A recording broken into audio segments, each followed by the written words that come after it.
నమస్తే, welcome to news are. నేను షీలా. యాదాద్రి జిల్లా తుర్కపల్లి మండలం గంధమల్ల గ్రామ ప్రజల కలలు ఇప్పుడు నీటిలో కలిసిపోనున్నాయి.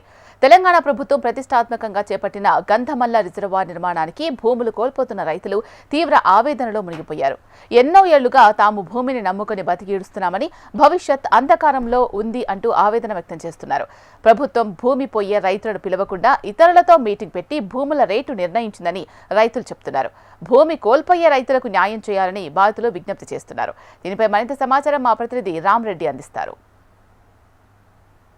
దశాబ్ద కాలాలుగా గంధమల్ల రిజర్వాయర్ కోసం ఎదురు చూస్తున్న రైతుల్లో కొందరికి ఆనందం కలిగిస్తుంది, మరికొందరు దుఃఖసారంలో మునుగుతున్నారు. భూమి, పాడి, గేదెను నమ్ముకొని జీవనం సాగిస్తున్న రైతుల గుండెల్లో గంధమల్ల రిజర్వాయర్ శాపంగా మారింది. మరిన్ని విషయాల గ్రామస్తులున్నారు, వారి మాటల్లోనే తెలుసుకుందాం.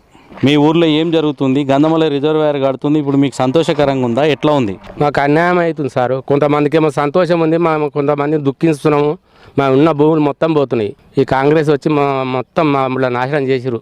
ఇప్పుడు మీరు ఏం కావాలని కోరుకుంటున్నారు? మాకు భూమి కావాలని కోరుకుంటున్నాం. ఇంకా మాకైతే నిమ్మరం లేదు, అంత ఆగమాగం ఉన్నాం. ఎన్ని ఎకరాలు ఉంది నీకు? నాకు 7.5 ఉంటుంది.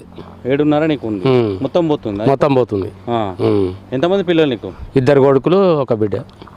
వాళ్ళు ఇప్పుడు ఏమైనా ఉద్యోగాలు చేస్తుర్రా? ఉద్యోగాలు ఎక్కడికి అదే నాగలు దున్నుకొని బతురు. బ్రహ్మాండమైన కష్టం ఉంది సార్ మాకు. మరి మీరు గవర్నమెంట్ మీరు మాట్లాడి ఒప్పించింది కదా? మేము ఆడ ఒప్పించిన మమ్మల్ని విలువనేలే. ఏనో ఒక 10 మంది పోయారు, సంతకాలు కొట్టి సపాట్లు కొట్టిరు. చెర్ర మునిగిన వాళ్ళు కొంతమంది వాళ్ళు సంతోషం ఇచ్చి కొట్టిరు. ఇక్కడ మా గడ్డల పంట ఉన్న జాగాలలో మొక్కలం పోలే వచ్చిరు. ఇవాళ అంతా కొలుసుకొని పోతురు. ఏమనొస్తారు బొచ్చాడు పోలీసులు. ఏం చేస్తాట్టున్నాం? ఏమంటారు? అంటే ఊరుకుంటారు. మమ్మల్ని తీసుకుపోయి పట్టుకపోయి జైలు వేస్తట్టురు. భయపడి సప్పుడు చేయలే మేము. ఇక పోల్చుకుంటారు. ఏమన్నాడు ఏం చెప్పలే. పరిస్థితి ఏంది? పరిస్థితి అంటే మాదొక 3.5 ఎకరాలు 4 ఎకరాలు పోతుంది. కానీ ఒక రకంగా చూస్తే అన్యాయమే జరుగుతుంది మాకు. ఎందుకంటే 6.5 ప్యాకేజీలు ఇస్తలేరు. ఇంకోటి ఏజీడీ 6.5 ప్యాకేజీ ఇవ్వడం వల్ల ఏంటంటే మాకు లబ్ధి పొందుతాము. ఇంకోటి అంతా ఎంప్లాయీస్ ఫీల్డ్ కాదు, అంతా అగ్రికల్చర్ వ్యవస్థ. కాకుండా ఏంటంటే ల్యాండ్కి ల్యాండ్ ఇస్తే బాగుండేదని మా డిమాండ్. ఇంకోటి లేకపోతే ఇంటికి ఒక జాబ్ అని ఇస్తే ఉపాధి కలిగించిన వాళ్ళు అవుతారు. దానివల్ల ఫ్యూచర్ ఉంటుంది, దానివల్ల బాగుండేది రాబోయే కాలంలో. ఎందుకంటే తరతరాల నుంచి 100 సంవత్సరాల నుంచి పైగానే ఉన్న ఆస్తి కాబట్టి కోల్పోతున్నాం, కాబట్టి దానివల్ల నష్టం జరుగుతుంది. కాబట్టి మా డిమాండ్ ఏంటంటే ల్యాండ్కి ల్యాండ్ ఇస్తే బెనిఫిట్ ఉండు, లేకపోతే ఇంటికో జాబ్ ఇస్తానని బాగుండని ఆలోచన. ఎన్ని ఎకరాలు ఉంది తాత? 4 ఎకరాలు సార్. ఏం పేరు? కిష్టయ్య. 4 ఎకరాలు ఉంది. మాకు ఏది చెప్పనేలే. మేము పోయేటోళ్ళు పోయారు, మాట్లాడుకుర్రట, వచ్చారు. ఇప్పుడు మేము ఏం సంపాదన చేసుకొని బతున్నాము. రేపు ఎటు పోవాలి? ఒక కంపెనీలు లేవు ఇక్కడ దగ్గర పోనీకి. మరి ఎట్లా బతకాలి, ఏం చేయాలి?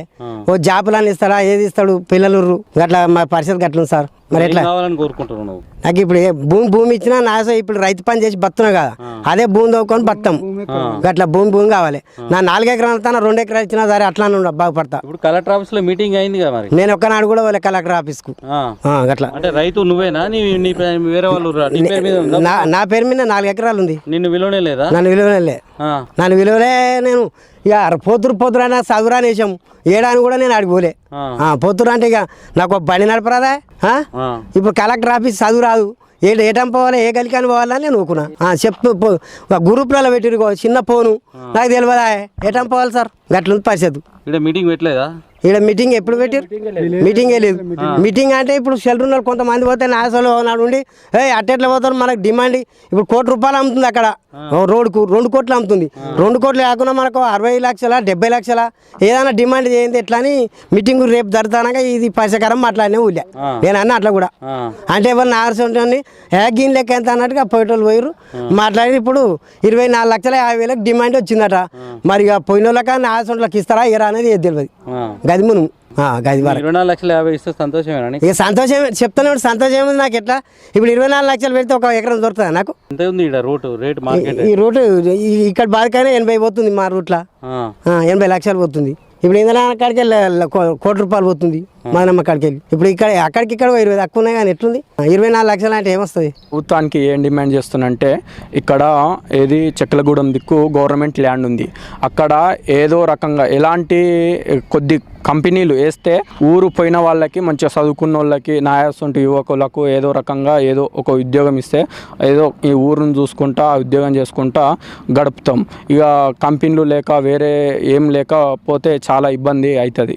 కావాలి కదా మనకు ఇప్పుడు సరిపోయేంత రేట్ లేదు కదా అది రేట్ సరిపోయేంత రేట్ అంటే ఇప్పుడు మనకు జాగ ఇచ్చినా బాగుండే జాగ ఇస్తట్లేరు కదా ఇప్పుడు మన జాగని మనం నడవబోతాం మనం ఏం చేసుకొని బతుకుతాం ఇప్పుడు ఇల్లు ఉంటుంది ఇల్లు ఏం చేసుకుంటాం జాగ కావాలి మనకు ఇప్పుడు జాగ సరిపోయి పైసలు ఇచ్చినా మనం దాన్ని రాసుకుందాం ఇప్పుడు జాగ సరిపోదా పైసలు సరిపోవు ఇప్పుడు నిన్ను పిలిచిరా కలెక్టర్ ఆఫీస్కి పోయినాం 2-3 సార్లు ఏమన్నారు ఇంకా అంతే అంటారు వాళ్ళు ఎంత చేసినాక అంతే జాగ చూపించమంటే లేదంటారు అంతవరకే ఉంది అడవి ఉంది అడవిలోకి వెళ్ళి ఏమన్నా పోయారు అడవిలకు ఫారెస్ట్ ముట్టుకొని ఇయ్యారంట వాళ్ళు ఫారెస్ట్ అసలు ఇయ్యను ఫారెస్ట్ ముట్టుకొని ఇయ్యారంటే ఉన్నతాన్ని చూపించాల అంటే చూపించలేదు నడిచెర్రపోతుంది అక్కడికి నీ భూమి ఎంత పోతుంది నీకు అర్థం మాది మనిషి 2 ఎకరాలు పోతుంది మాది ఉన్న కాడ ఆయన పోతుంది మేము 4 అన్నదమ్ములం 4 ఇండ్లు 4 ఇండ్లు పోతున్నాయి 4 రోజుల్లో 8 ఎకరాలు పోతాయి అందులో ఈ ఒక్కదాన్ని ఈడ ఇంకా అక్కడ కాక నా 2 కొడుకులు ఏరే పడ్డారు ఆ ఇల్లు కూడా కూలిపోతుంది 7 ఎకరాల భూమి ఎట్లా కలిసిపోతుంది ఇక ఏముంది మొన్న వేసిన నేను 2 బోర్లు వేసిన 7 లక్షలు పెట్టి అవి ఫెయిల్ అయినాయి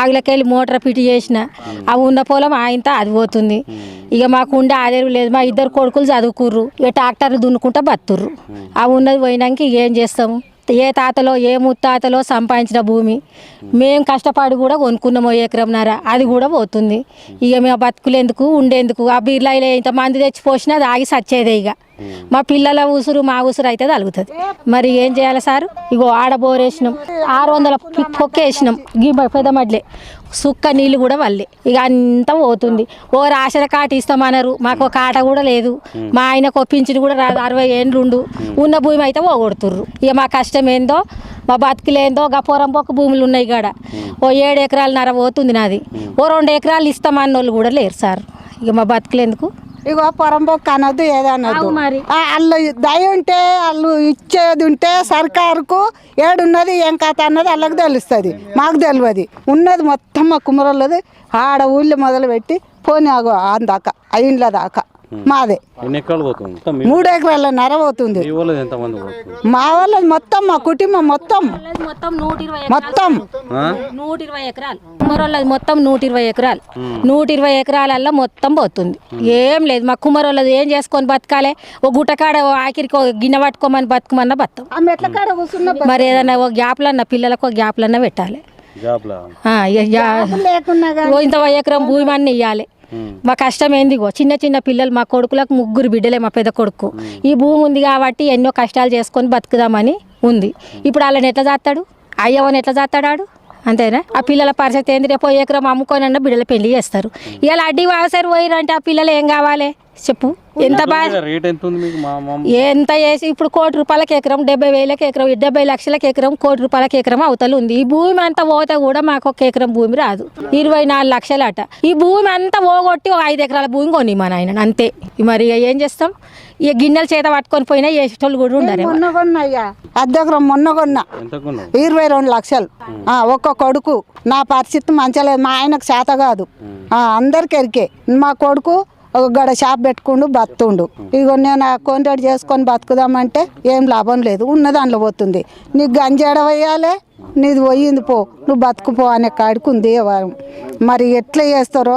మాకైతే దుఃఖం వస్తుంది మీతోటి మాట్లాడదామన్నా కానీ మాకు వస్తలేదు ఆ పరిస్థితి మాట మాట్లాడదామన్నా కానీ మాకు వస్తలేదు ఇంటికి పోతే మా ఆయన పరిస్థితి కట్టె పట్టుకొని అటు ఇటు తిరుగుతాడు మేము చదువుకుంటున్నాం మరి ఇక ఉన్న భూమి పోయినాక రైతు బంధు పడుతుంది ఆ రైతు బంధు విన్నా మేము బతకగలుగుతాం ఆ రైతు బంధే పడకపోయినాక వాళ్ళు ఏం పోస్తారు మాకు ఏం చేస్తారు వాళ్ళు పెట్టకున్నా సరే అని ఆ రైతు బంధుతోటి అన్నా మేము బతకగలుగుతాం ఆ రైతు బంధు కూడా వాయే ఇప్పుడు ఉన్న దాంట్లో పోయినాక మాకు ఏమొస్తుంది ఇక ఏం రాదు నేను ఎంతగానో చేసి కష్టం చేసి సాధగలగనుగా వీళ్ళందరికీ తెలుసు మా ఆయనకు చేతగాని ఇప్పుడు మా ఉన్న బాధ మాకైతే సరే మాకు 2 ఎకరాలు పోయినా కానీ 1 ఎకరమో 1/2 ఎకరమో అట్లా చూసి మాకు బాధ అనిపిస్తుంది సార్ పోయినా సరే అని మేము ఒక పైసా కూడా అడుగుతలేము ఎప్పుడైనా మునిగే ఉందని ఇక ఈ కడరపు అంటే అన్ని బోర్లు వేసుకొని పండించుకున్నాం ఆ చెరువేనుకున్న వాళ్ళు ఏం చేసిర్రు మళ్ళీ గూడి అవతలకి వెళ్ళి కట్టబడుతుంది అన్నారు అట్లా పోయే భూమి ఏం చేసిర్రు ఇప్పుడు చెర్లకి వెళ్ళి కట్టబోయాలి ఆయన చెరువేనుకున్న వాళ్ళు వాళ్ళంతా యాదవులు